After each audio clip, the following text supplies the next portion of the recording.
اور انسان کے اندر کچھ بری عادتیں ظاہری ہوتی ہیں اور کچھ بری عادتیں انسان کے اندر باطنی ہوتی ہیں، اور جو بری عادتیں ہیں، گناہ ہیں، وہ اللہ تعالیٰ سے انسان کو دور کر دیتی ہے، اور جو نیکی ہے، اچھی عادت ہے، وہ اللہ تعالیٰ کی ذات کے قریب کر دیتی ہے۔ گناہ کہتے کس کو ہے؟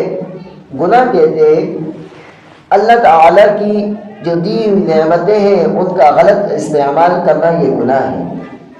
مثلا ہمیں اللہ تعالیٰ نے آنکھ دی، اس آنکھ کا حق یہ تھا کہ ہم اس کا شکر ادا کرتے، اس سے اللہ تعالیٰ کی نعمتوں کو دیکھتے، قرآن کی تلاوت کرتے، اللہ تعالیٰ کی مخلوقات جو اللہ تعالیٰ نے آسمان بنایا، زمین بنائی، اس سورج چاند کے نظام کو دیکھ کر اپنا تعلق اللہ تعالیٰ کی ذات کے ساتھ بناتے۔ اب اس نعمت کا یہ شکر ہوتا، اب اس نعمت کی ناشکری اور گناہ یہ ہے کہ اس آنکھوں سے بد نظری کی جائے، اس آنکھ کا غلط استعمال کیا جائے، اس آنکھ سے غلط دیکھ کر بدگمانی کی جائے، اس آنکھ سے دیکھ کر کچھ برے تصورات اپنے دل اور دماغ میں قائم کیے جائیں۔ یہ آنکھ کا برا استعمال کرنا ہے۔ اسی طریقے سے زبان ہے، یہی زبان ہے کہ ہم اگر اس زبان کو اچھا استعمال کرتے ہیں تو اس زبان سے چند کلمات کہہ کر ہم جنت کی وادیوں کے اندر سیر کر سکتے ہیں، اور یہی زبان ہے کہ اس کے غلط استعمال سے انسان اللہ تعالیٰ کی راندہ درگاہ ہو جاتا ہے۔ زبان سے اگر ہم سبحان اللہ کہیں تو ایک کلمہ ہے، کتنا آسان سا کلمہ ہے، زبان سے پلک چپک میں ہم کہہ دیں گے تو اس کلمے کی برکت سے اللہ رب العزت ہمیں جو ہے نا بہت عظیم ثواب عطا کرے گی۔ اسی زبان سے ہم سبحان اللہ و بحمدہ سبحان اللہ العظیم یہ کلمہ پڑھیں گے، فرمایا اتنا وزنی کلمہ ہے کہ میزان عدل میں سب سے بھاری کلمہ یہی ہے۔ اور ایک روایت میں آتا ہے کہ جنت کے خزانوں میں سے ایک خزانہ ہے لا حول ولا قوت الا باللہ، لا حول ولا قوت الا باللہ، یہ جنت کے خزانوں میں سے خزانہ ہے۔ بعض نے فرمایا کہ اس کے جو ہے نا بہت زیادہ فضائل ہیں، لا حول ولا قوت الا باللہ، کتنا آسان کلمہ ہے۔ فرمایا اس کا ادنا فائدہ یہ ہے، اس کا کم سے کم فائدہ یہ ہے کہ انسان پریشانیوں اور غم سے دور ہو جائے گا۔ ہم میں سے ہر ایک آج کل پریشان ہے، کیا چھوٹا کیا بڑا، کیا مرد کیا عورت، کیا بچے کیا جوان، ہر ایک پریشان ہے۔ ان پریشانیوں کا حل ذکر اللہ ہے، ان پریشانیوں کا حل تعلق مع اللہ ہے، ان پریشانیوں کا حل اپنی زبان کا، اپنے دل اور دماغ کا صحیح استعمال ہے۔ یہ کلمات، اسی زبان سے انسان چند کلمات کہتا ہے تو اللہ کے کتنے قریب ہو جاتا ہے۔ یہی زبان ہے کہ اگر اس زبان سے انسان سبحان اللہ 33 بار، الحمدللہ 33 بار، اللہ اکبر 34 بار پڑھے۔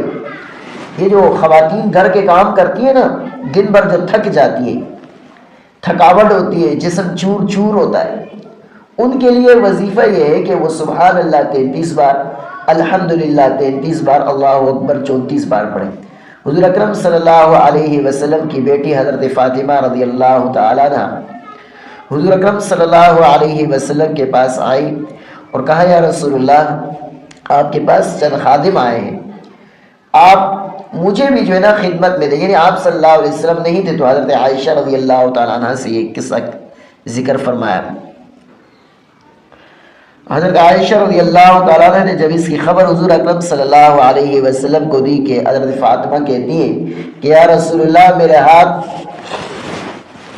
چکی پیسنے کی وجہ سے ان کے اوپر نشان ہے، وہ چکی پیستی ہوں بہت تھک جاتی ہوں اور مشکیزے میں پانی بھرتی ہوں اور گھر کے سارے کام کرتی ہوں، حضور اکرم صلی اللہ علیہ وسلم کی بیٹی ہے اور آپ صلی اللہ علیہ وسلم کے پاس خادم بھی ہیں، لیکن آپ صلی اللہ علیہ وسلم نے خادم ان کو نہیں بلکہ کہا کہ آپ یہ وظیفہ پڑھیں سبحان اللہ 33 بار، الحمدللہ 33 بار، اللہ اکبر 34 بار۔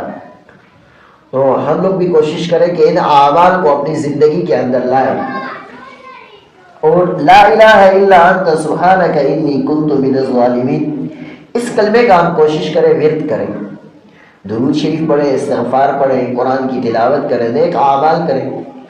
تو بہرحال یہی زبان ہے، اللہ کی نعمت ہے، اگر اس کا انسان استعمال صحیح کرے گا تو یہ اس کے لیے جو ہے نا انسان کے لیے نجات کا ذریعہ بنے گی۔ یہی زبان ہے، خدا نہ خواستہ اگر اس زبان سے کسی کی غیبت کر دی، جیسے پہلے بیان گزرا تھا کہ اگر اس زبان سے جھوٹ بول دیا تو کتنی سخت وعیدیں ہیں جو ہم نے سنی گزشتہ درس کے اندر۔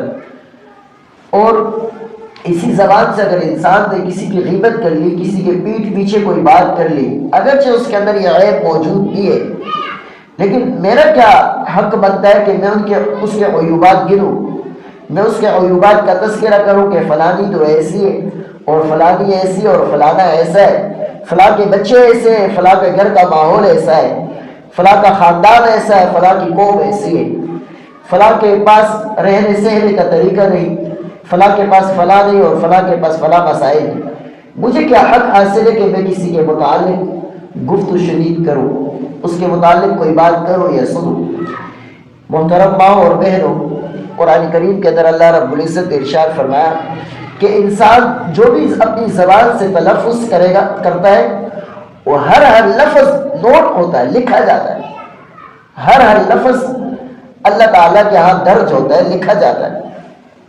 اور دیکھیں ہم سے جتنے بھی گناہ ہوئے ہم اللہ تعالیٰ کے حضور اس پر کیا کرتے ہیں؟ توبہ اور استغفار کرتے ہیں، اللہ تعالیٰ کی ذات معاف کر دیتی ہے اور اللہ تعالیٰ معافی کو پسند کرتے ہیں۔ لیکن اپنی زبان سے کسی مسلمان بہن اور ماں اور بیٹی کے متعلق کوئی بات کہنا، غیبت جسے کہا جاتا ہے، کسی کے متعلق کوئی خیالات قائم کرنا اور اس کے متعلق کسی سے تذکرہ کرنا کہ فلانی ایسی ہے، فلاں نے فلاں وقت ایسا کیا، اس کو فلاں کام کا طریقہ نہیں آتا، اس کو فلاں کام کا طریقہ نہیں آتا، اس کے اندر فلانا عیب ہے، تو یہ جو بندے کا حق ہم نے مارا، اس کی معافی کس سے مانگیں گے؟ روایات میں آتا ہے نبی کریم صلی اللہ علیہ وسلم نے ارشاد فرمائے، لوگوں جو اپنی زبان سے ایمان لائے ہو، ابھی تک تمہارے دلوں میں ایمان داخل نہیں ہوا، فرمایا اے لوگوں مسلمانوں کی غیبت نہ کرو اور مسلمانوں کے عیبوں کے پیچھے نہ لگو کہ فلاں کے اندر فلاں برائی ہے، کہ فلاں کے اندر فلاں کمی ہے، اس کو فلانا کام نہیں آتا، ایسا نہیں کہو۔ اس لیے فرمایا جو کسی مسلمان کے عیب کے پیچھے لگتا ہے کہ میں فلاں کا عیب لوگوں کو بتاؤں گا، اس کے گھر سے جیسے ہی نکلا دوسروں کو اس کے عیب کے متعلق تذکرہ کرنا شروع کر دیا۔ فرمایا جو کسی کے عیب کا تذکرہ کرتا ہے اور کسی کو ذلیل کرنے کی کوشش کرتا ہے، اللہ تعالیٰ اس کو اپنے گھر میں ذلیل کر دیتا ہے۔ تو کتنی فکر کی بات ہے کہ اگر اللہ تعالیٰ کسی مخلوق بندی کو معاذ اللہ ذلیل کرے تو اس کی کتنی بڑی رسوائی ہوگی۔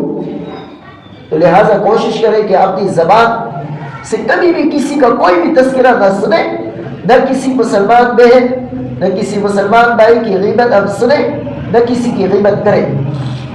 نبی علیہ السلام نے ارشاد فرمایا کہ جب مجھے معراج کے سفر کے اندر آسمانوں کے اندر لے جایا گیا تو حضرت جبرائیل علیہ السلام سے میں نے پوچھا ایک قوم کے متعلق جن کے پیتل کے ناخن تھے، یعنی نحاس یا تو ایسے گرم کیے ہوئے ناخن تھے جس سے وہ اپنے چہروں کو اور اپنے سینوں کو زخمی کر رہے تھے، نوچ نوچ کر زخمی کر رہے تھے۔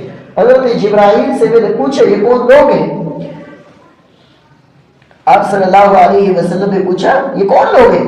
یعنی کچھ لوگ کو دیکھا وہ اپنے سروں کو اوپر پتھر مار رہے ہیں، مختلف واقعات دکھائے گئے آپ صلی اللہ علیہ وسلم کو معراج کے سفر کے اندر۔ آپ صلی اللہ علیہ وسلم نے ان لوگوں کے متعلق پوچھا کہ یہ کون لوگ ہیں؟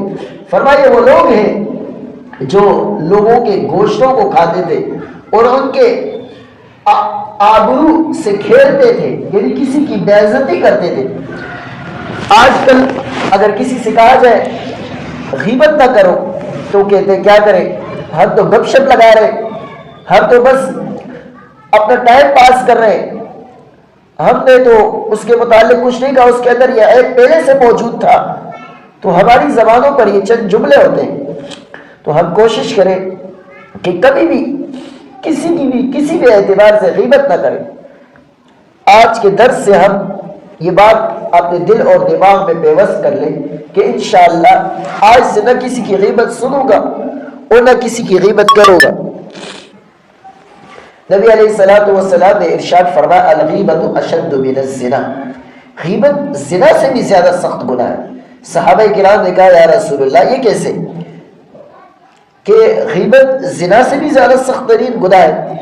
نبی علیہ السلام نے ارشاد فرمایا کہ اگر انسان سے اللہ تعالیٰ سب کو محفوظ فرمائے، اگر ایسا گناہ ہو جائے تو انسان اللہ تعالیٰ کی ذات سے توبہ کر لیتا ہے اور اللہ تعالیٰ بعض روایت میں کہ معاف کر دیتے، لیکن جب انسان نے کسی کی غیبت کی تو صاحب حق جب تک معاف نہ کرے، جس کی غیبت کی اگر وہ معاف نہ کرے تو انسان کی معافی ہو ہی نہیں سکتی۔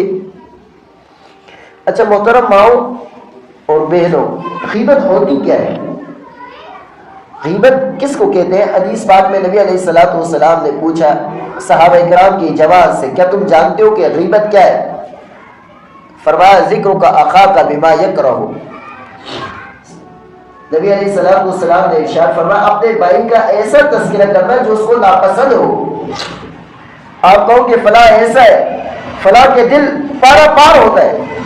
ایک شاعر کہتا ہے کہ تیر کے جو زخم ہے نا وہ بھرے جا سکتے ہیں، لیکن جو زبان کے زخم ہے نا وہ بھرے نہیں جا سکتے۔ یعنی جو زبان سے دوسروں کے دل پر زخم لگائے ہیں اس کا ازالہ نہیں ہو سکتا۔ تیر سے جو زخم لگائے اس کی دوائی والا علاج کرائیں گے، علاج ہو جائے گا۔ تو لہذا ہم کوشش کریں کبھی بھی کسی کے متعلق کوئی بات بھی نہ کہیں، خاموش رہے طول السمت۔ حدیث پاک میں آتا ہے کہ نجات کیا ہے؟ لمبی خاموشی اختیار کرنا۔ بڑے عقل مند فرمایا جب انسان بے وقوف ہوتا ہے اس کی زبان لمبی ہو جاتی ہے، وہ ہر وقت بولتا ہے، ہر جگہ بولتا ہے، ہر کسی کی غیبت کرے گا۔ جب انسان عقل مند ہوتا ہے تو اس کی زبان چھوٹی ہوتی ہے، وہ سوچ کر بولتا ہے، توڑ کر بولتا ہے۔ حضرت مولانا مفتی تقی عثمانی صاحب فرماتے ہیں جب بھی آپ اپنی زبان سے کوئی جملہ نکالو تو یہ بات سوچ کر نکالو کہ اگر عدالت میں مجھے اس بات کو ثابت کرنا پڑے تو میں ثابت کر سکتا ہوں، وگرنہ کسی جملے کو اپنی زبان سے ادا نہ کرو۔ تو لہٰذا ہم کوشش کریں کہ غیبت جیسے خطرناک گناہ سے اپنے آپ کو بچائیں۔ حضرت مفتی تقی عثمانی صاحب فرماتے ہیں ایک مرتبہ میں نے بیان کیا اور کہا لوگوں سے کہ غیبت پر بیان کیا، غیبت سے منع کیا اور البلاغ کے اندر یہ چھپا، تو لوگوں نے کہا حضرت آپ نے تو ہماری مجلس کی رونق ہی چھین لی، یعنی ہماری مجلسوں کی رونق ہی توبہ نعوذ باللہ غیبت سے ہوگی۔ ہماری مجلس کا آغاز ایک دو باتیں کرتے ہیں، سلام جواب کرتے ہیں، السلام علیکم، وعلیکم السلام، کیا حال ہے، خیریت ہے، فلانا ٹھیک ہے، بس یہ بات ہوئی۔ اس کے بعد اگلی تیسری یا چوتھی بات ہماری جو ہے نا کسی کی غیبت پر ہوتی ہے کہ فلاں تو ایسا ہے جیسے شروع میں نے بتایا، اور فلاں ایسا ہے، فلاں کے اندر فلاں کمی ہے اور فلاں کے اندر فلاں کمی ہے، نعوذ باللہ۔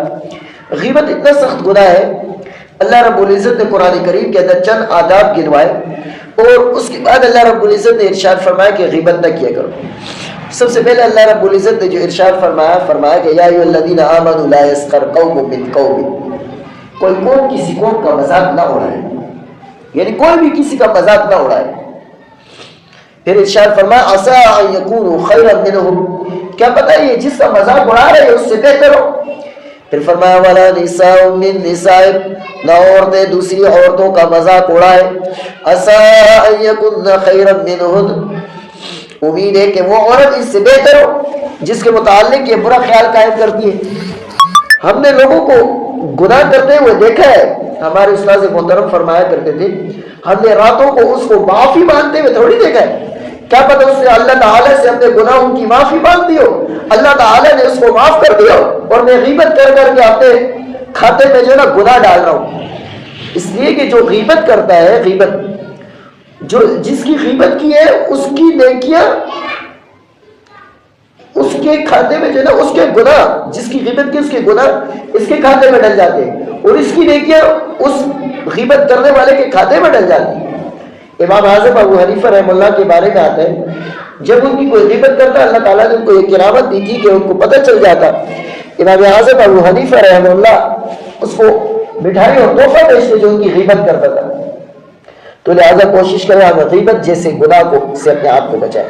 پھر ارشاد فرمایا کہ وَلَا تَلْمِزُوا أَنفُسَكُمْ وَلَا تَنَابَزُوا بِالْأَلْقَابِ، ایک دوسرے کو تانا نہ دو، تم تو فلاں ہو، تم لوگ فلاں ہو، تم فلاں قوم والے ہو، تم پنجابی ہو، تم ہزارے وال ہو، تم پٹھان ہو، تم سرائکی ہو، تم فلاں ہو، تم فلاں قوم والے ہو، تم فلاں قوم والے ہو، نہ کوئی کسی کو کچھ نہ کہے. بئس الاسم الفسوق بعد الایمان، فرمایا ایمان لانے کے بعد گناہ کے نام لگنا بہت بری بات ہے. ومن لم يتب فاولئک هم الظالمون. پھر فرمایا یا ایھا الذین آمنوا اجتنبوا کثیرا من الظن، بدگمانی سے بچو. بدگمانی کیا ہے؟ گناہ ہے.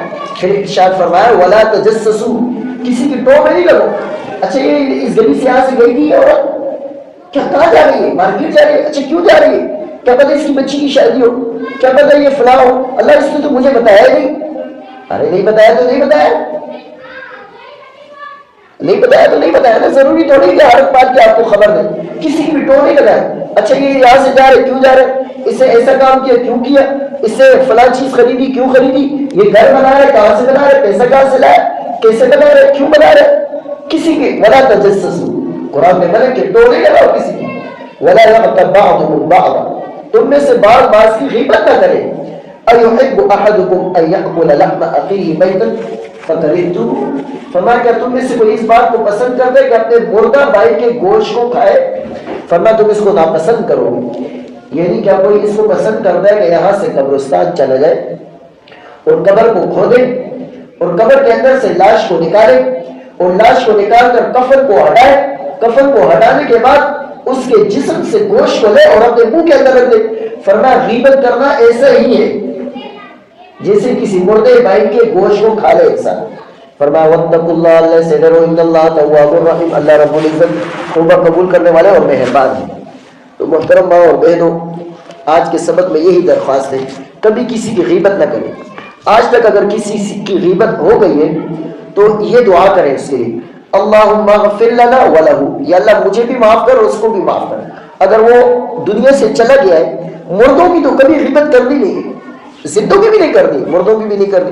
اور اگر اس کی غیبت ہو گئی ہے کسی کی، کیونکہ غیبت کی وجہ سے میرے ساری نیکی اس کے کھاتے میں جا رہی ہے اور اس کے گناہ میرے کھاتے میں آ رہے ہیں، تو لہٰذا اس کے لیے استغفار کرنا، اس سے معافی مانگنی. اس سے یہ نہیں کہنا کہ میں نے آپ کی غیبت کی تھی مجھے معاف کر دو، ایسے نہیں بولنا ہے، بلکہ مطلقاً اس کو بولنا ہے یار میرا اگر آپ کے اوپر کوئی حق